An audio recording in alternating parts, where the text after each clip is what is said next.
So, hello, welcome, good afternoon. I hope you had a nice lunch and coffee yet, so that you're fresh and up for our discussion. We are talking about NFTs, the metaverse, and DeFi, so quite the line of buzzwords, and buzzwords that have created a lot of traction and also news headlines in the news over the past years. What it all binds together, or what I find personally extremely fascinating, that it brings together not just this technology allows for new processes and structures, but also to actually, which creates a completely new world. And what it all comes together is that the metaverse provides the environment for a fully immersive virtual reality environment. The NFTs, they allow for the interaction in this actually environment, and then the DeFi, or allow for the infrastructure and the architecture to interact with financial transactions in this environment. And it all operates and runs on the blockchain. And now we have here a lineup of very, very impressive speakers. They're all lawyers. But bear with me. There's more. They're all advisors, and they all have very, very impressive CVs and professional track record. But now, without reiterating what you might read on the internet or know already probably, I would like to kick off the conversation by the question: what triggers you, what motivates you, what really got you into the whole metaverse, NFT, it's a whole blockchain world? Because for most people, it's either the money, they're fascinated by the technology, or they're caught in some way from the philosophical side of this new emerging tech space. Andreas, please, what got you into that space? No, seriously, I think what fascinates me to be in that space and been in there for the past 10 years is really, as a lawyer here, you can help design technology without being a technician or developer, in a way that you meet certain regulatory requirements, or you sometimes avoid to meet those consequences. So you kind of shaping technology or support shaping technology in a way that it is sustainable, and that's what fascinates me. Thank you. Well, Thomas? Interestingly enough, I got caught through Second Life. Yeah, I was not playing Second Life. Perhaps somebody remembers. Yeah, a metaverse, some kind of metaverse. But I was reading the newspaper somewhere in 2012, I think, and it was possible to buy the in-game currency with Bitcoin back then. And then lawyers got into their thinking, because it was possible to do robbery and so on and so forth, criminal offenses in that Second Life. Is that a criminal offense according to the criminal code? Since Bitcoin needs energy, to be mined, and therefore it might be worth to have a closer look at that. And that got me into that topic. Oh, thank you. Oliver, your initiation experience or insight? Yeah, I mean, what really caught me off guard was the realization that you could use tokens and basically put rights or attach rights to the possessions of tokens. And I mean, I was advising on crypto and blockchain related stuff a couple of years already, but then my background is in banking, finance, capital markets, and then the realization, well, I can issue tokens and I can link them to certain real world assets. That's really what drives my interest up until now. Great, thank you. Nina? Yeah, I came across blockchain in 2015 when I was back in my previous firm, head of fintech, and stumbled across R3 Corda. And then when asking around in Berlin, who can tell me what blockchain is, I got into the Ethereum and Bitcoin scene. But what really made me remain in that space is that I wrote my PhD about the separation of powers in democracies. And I found a lot of similarities in the discussions with, the core Bitcoiners back in 2015, and that really fascinated me. And so I stayed. I was working in the finance area, not in democracy theory anymore. We were working on a lot of ICOs. I think we were the first ones raising an inquiry with BaFin for an ICO and really trying to get our heads around, how can we apply existing law. Great. Tanya, you're also very, very active in diverse fields and with activities. So what was it that initiated you to this space? In 2006, I started looking at Napster and Grokster. So I was a digital copyright expert. And I thought to myself at the time, these collective societies, so you'd know of them if you're in the IP world, but the collective societies, that's like the hook. Be quiet. Speed it up, lady. No, I'm kidding. The collective societies in Europe were trying to create a one-stop shop, a solution to clear rights for content, and they were getting nowhere with it. It was a lot of jurisdictional battles, territorial battles, and so I thought to myself, well, in the internet, there is no border. It's borderless. We've been talking about this for a long time. Well, then why can't content move in a borderless way? And all we have to do is track the metadata, attach metadata to it, leverage DRM, and we can put rules in, like Creative Commons was starting to show us for licensing.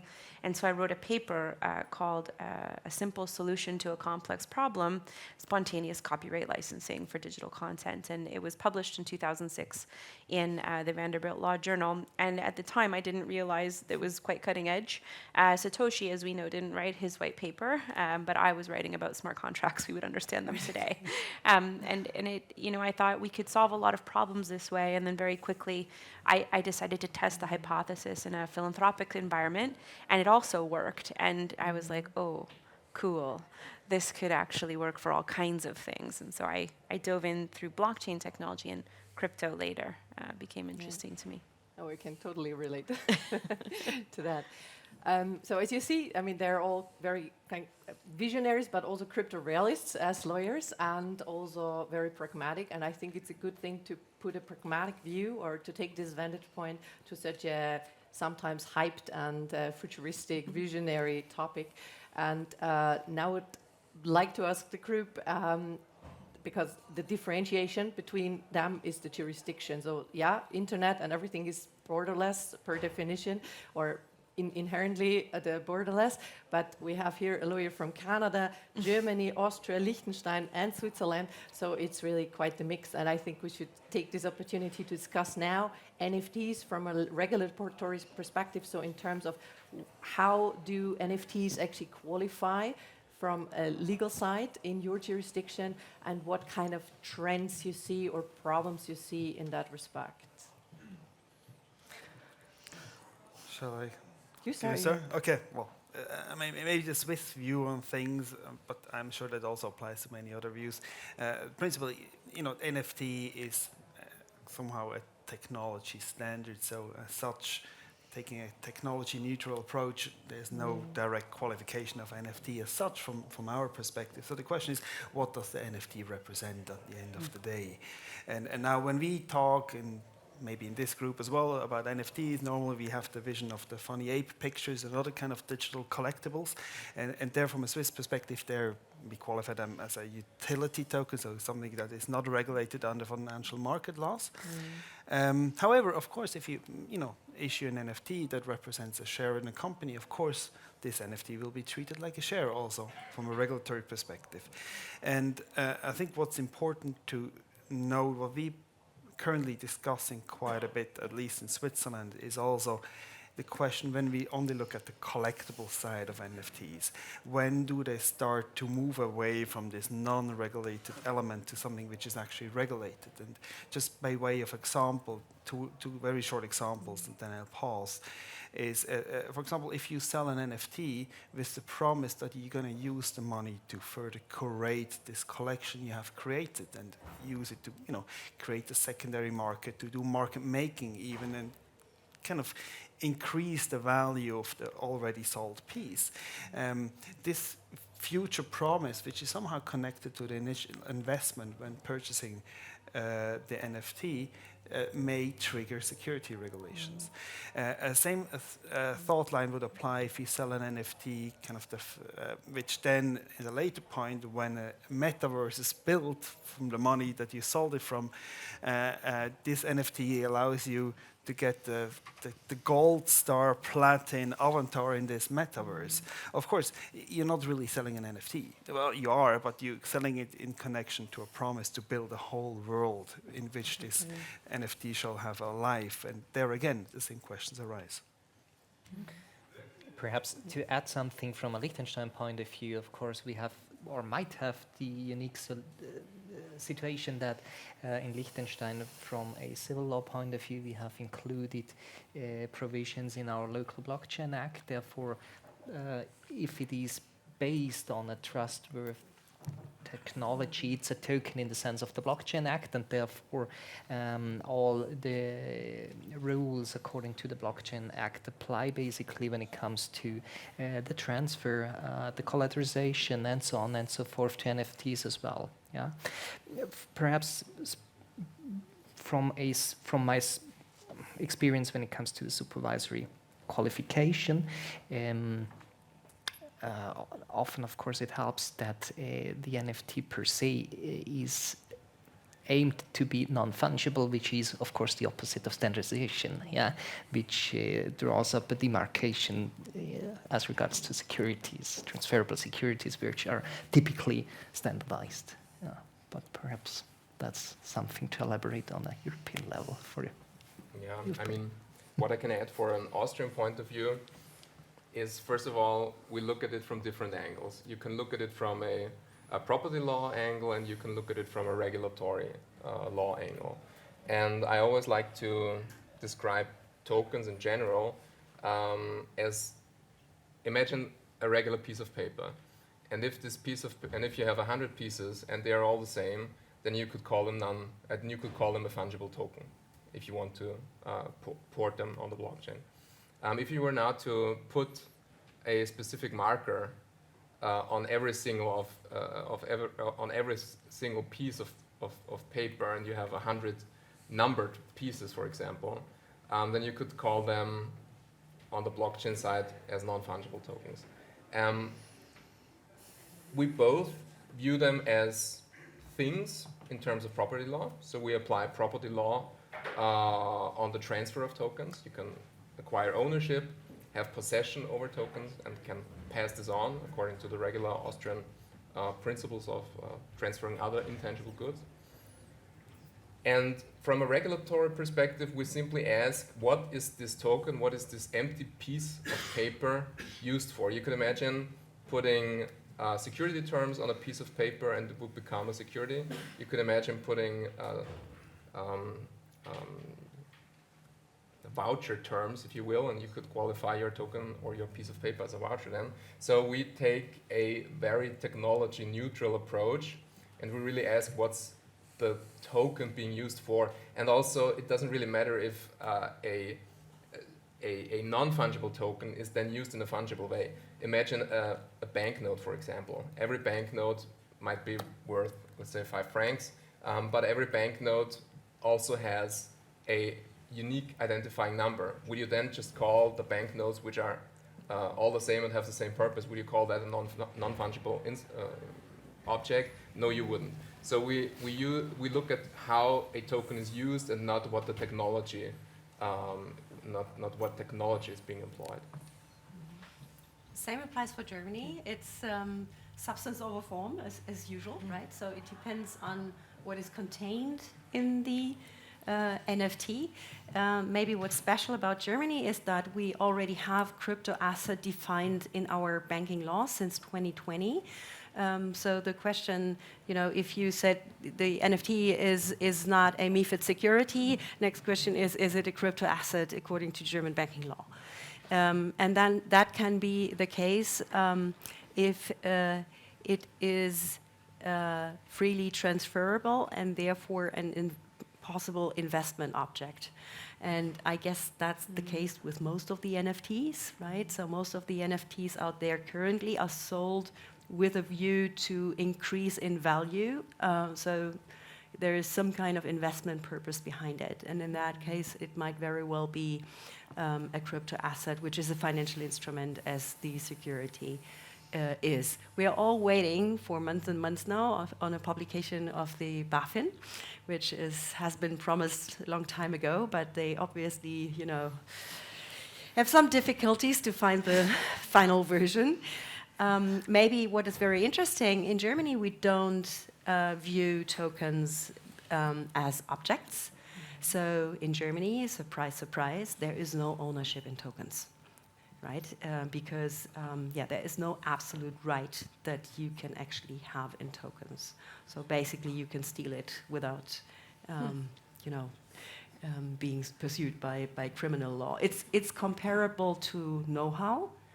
You are yourself obliged to handle it securely, right? If you lose it because somebody looks, from the back behind over your shoulder and steals that know-how from you, it's gone. So that's very interesting. There is an international initiative of the UNIDROIT, which is like the legal arm of the United Nations. It's the working group on digital assets, which is drafting currently a model law for the private law aspects of tokens. So that's, I think, interesting to watch out for. Very much looking forward to that. Yeah. Wow. In Canada? Oh, Canada.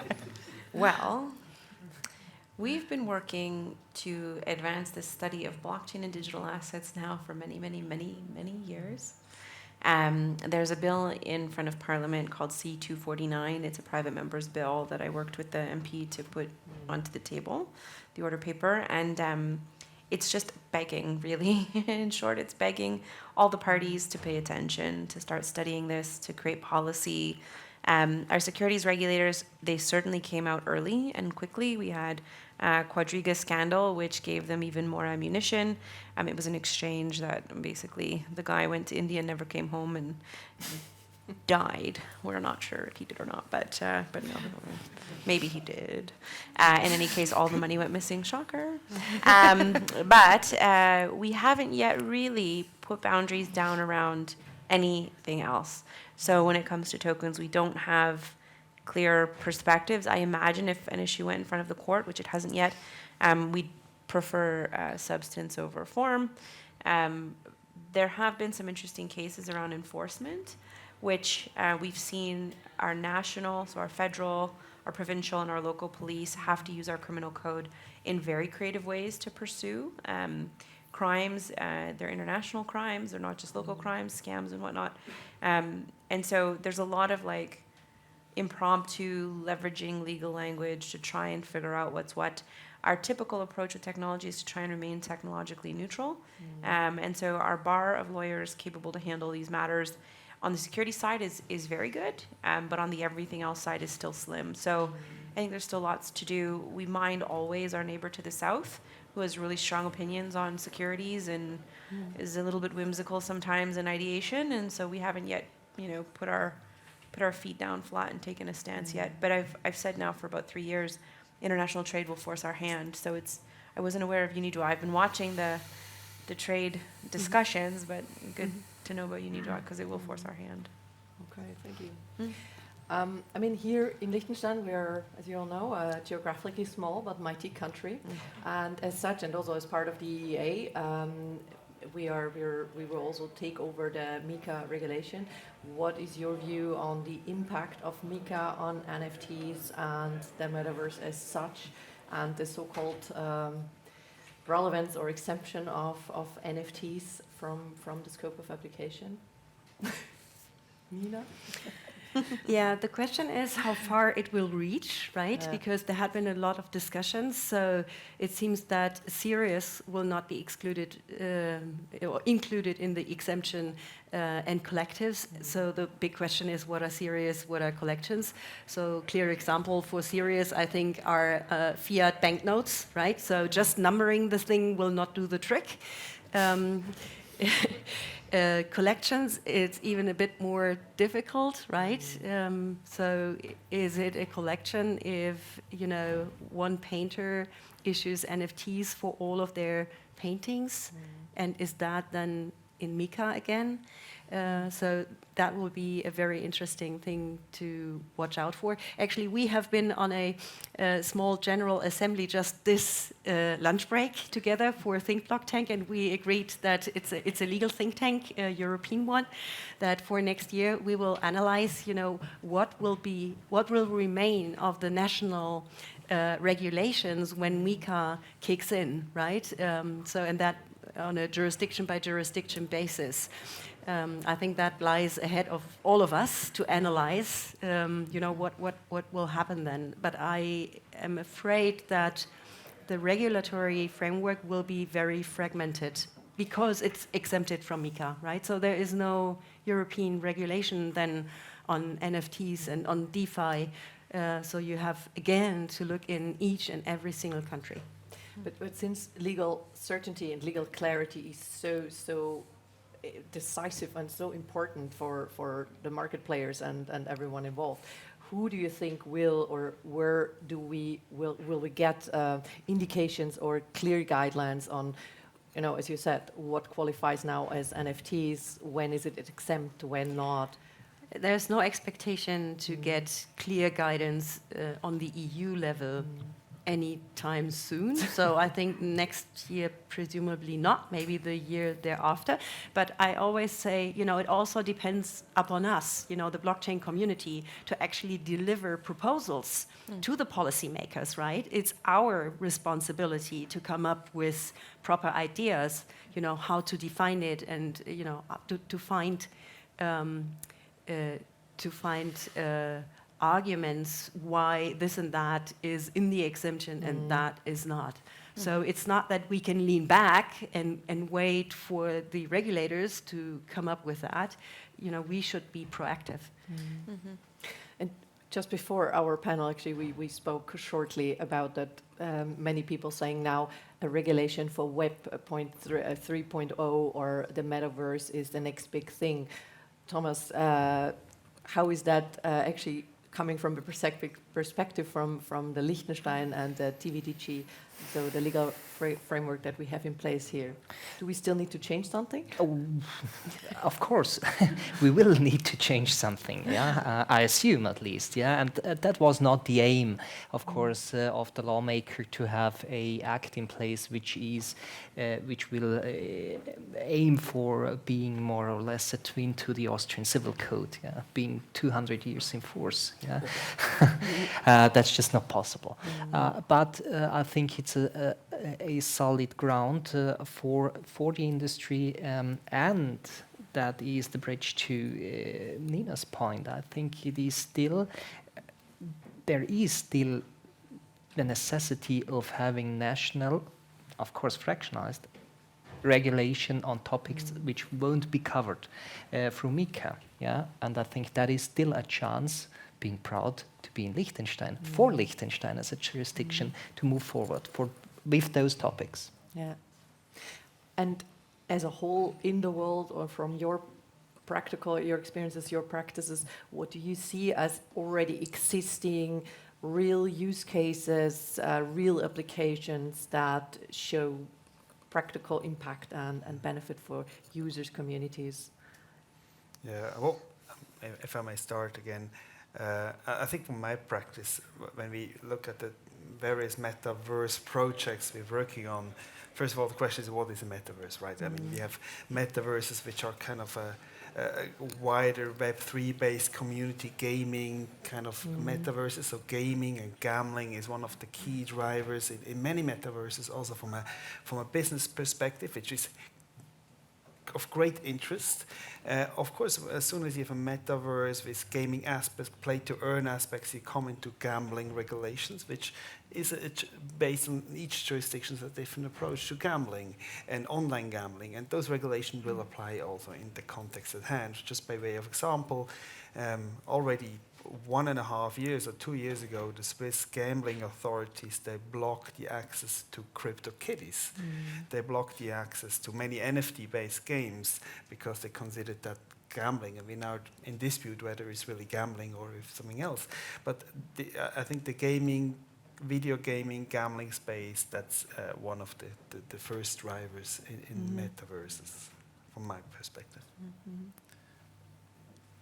And maybe I always like to point out, in real life, the commodities are a very minor percentage of all the assets out there.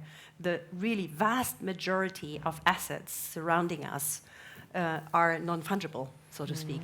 Once you used your car, it's getting an individual piece, right? It's not a commodity anymore.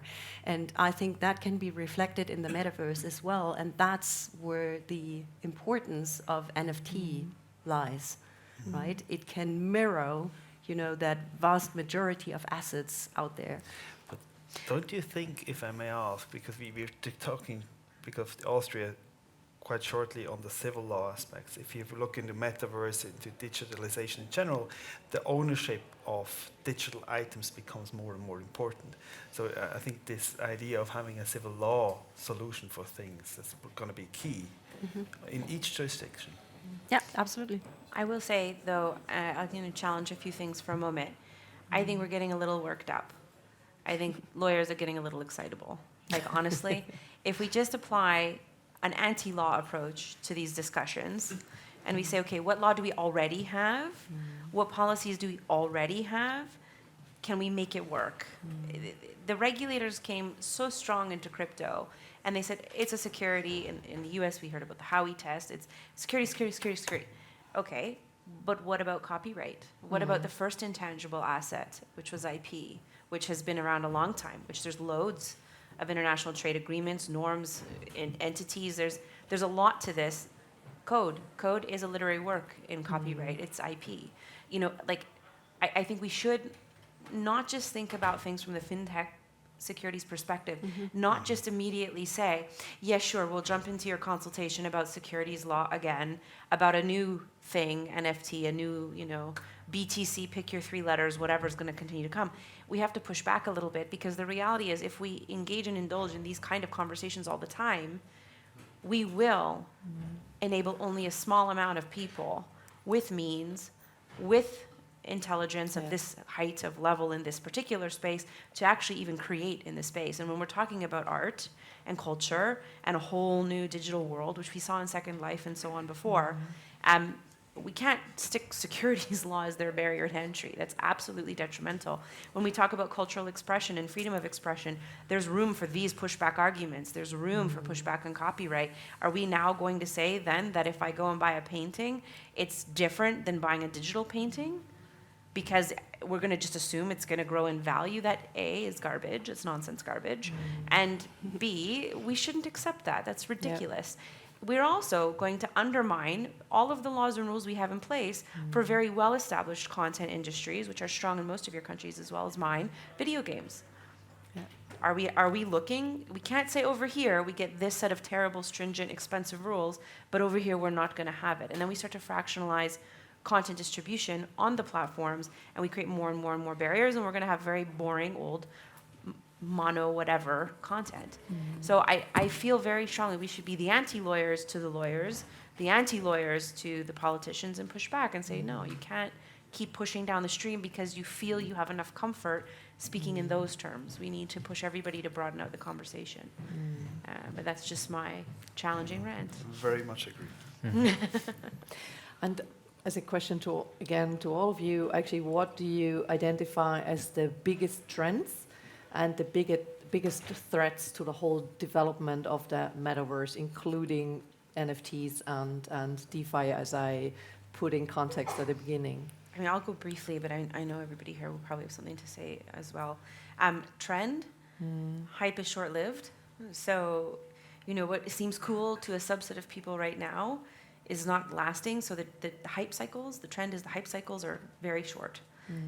However, big corporations are starting to invest because this is effectively a digital billboard. It's an opportunity for engagement. So we saw Starbucks come out with their Odyssey announcement a couple of weeks ago. So just to be clear, you can buy Starbucks NFTs with your credit card. You don't need to touch crypto or worry about crypto.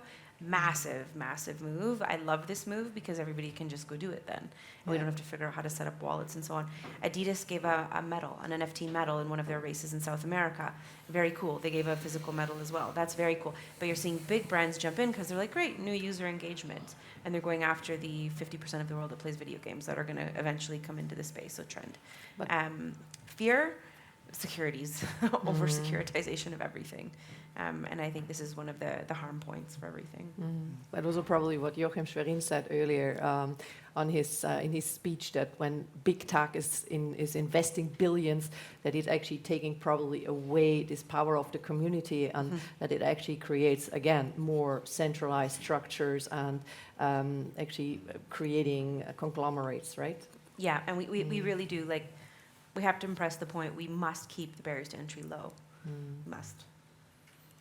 Other trends and threats? Trends, I completely agree. Threats, creating or mirroring the existing monopolies is, I think, a big threat, because we are all talking about moving from Web 2 to Web 3. But if we don't decentralize the whole thing, if we just mirror the monopolies out of Web 2 and Web 3, actually it's not the Web 3 that we were aiming for. Exactly. So the question is, what can we do actually to prevent this from happening? Yeah. And I personally believe, blockchain is the technology to prevent this, but we need to convince the policymakers out there that they look beyond all these financial regulatory stuff and start discussing about what value does this technology deliver to us as a society, and how do we want it to be built, right? So actually moving to the other side of the discussion and saying, okay, what is it that I require from this technology, and how should it be built? And then fostering this invention. Also, I'm calling for years for declaring if there is a true decentralized infrastructure built, we need a way that it gets acknowledged tax-wise as charitable. In Germany, we don't have this, right? We use associations, for example, for that purpose, but then they need to do research in order to be charitable. So it's really difficult to do this in Germany, and that's, I think, urgently needed now. I mean, Quick. Yeah. Sorry. No, Of the time. We still another 2 minutes. Sorry. we do. Okay. Well, now, the thing is, when I look what has happened in Austria in the last month or so, I mean, I see the NFT hype fade away. I was never really a fan of NFTs. I mean, I understood that people were, using them to sell art, which is one part of all of it, and then use it in games. I didn't really see the practical aspect of it, other than making sure you do not fall under licensed business. So I'm really glad that we see it fade away. That's my 2 cents on it. However, NFTs are dead. Long live NFTs. I don't want to end on this note. Perhaps somebody can say something good. A couple of minutes. Oliver put the RIP on. I think, of course, Oliver, that is perhaps a problem with a real-world application problem. Yeah? When I was trained in that area, I had to learn from this gentleman to ask one fundamental question when the client first enters on the table, the meeting room, to ask him, why do you use blockchain for your project? Actually, why do you need it? Yeah, why do you need it? And that is, I think, one of the challenges that will continue, that has been a challenge in the past, and that will be a challenge in the future. And we have to be self-critical to ask ourselves as a lawyer, the politicians, as a community, is that really meaningful to use blockchain, to use NFT or whatever for that purpose? Yeah. But I must say, the hype question aside, there's always loops and hypes and downs. I think that's not really my concern. I think NFT and blockchain allows ownership in digital data, ownership in control of your own digital data. And this has a huge impact on our future when we think of digitalization. Maybe it's a different technology at some point. It may not be called NFT, it may be called something else, but essentially is something that allows us to really control this data, and that has a big impact. And currently, industry-wise, I think obviously entertainment, it's sports, it's customer retention programs, but this will, there are many more industries to come. And the trend, the fears, my fear is that the same fears we had, when you look back 2014, 15, discussing in a smaller room, a bit less light and everything a bit with less professional. But it's like the fear that it's an over-regulation, that you react as a regulator too fast because you fear of something you can't even specify what the fear is. You don't really know what the risks are. And so I think that the best thing to do is to wait and see until really you know where risks actually are, and then start regulating, and not try to build up a metaverse regulation around something we don't even know how a metaverse is going to be. Is it going to be centralized, decentralized, semi-decentralized?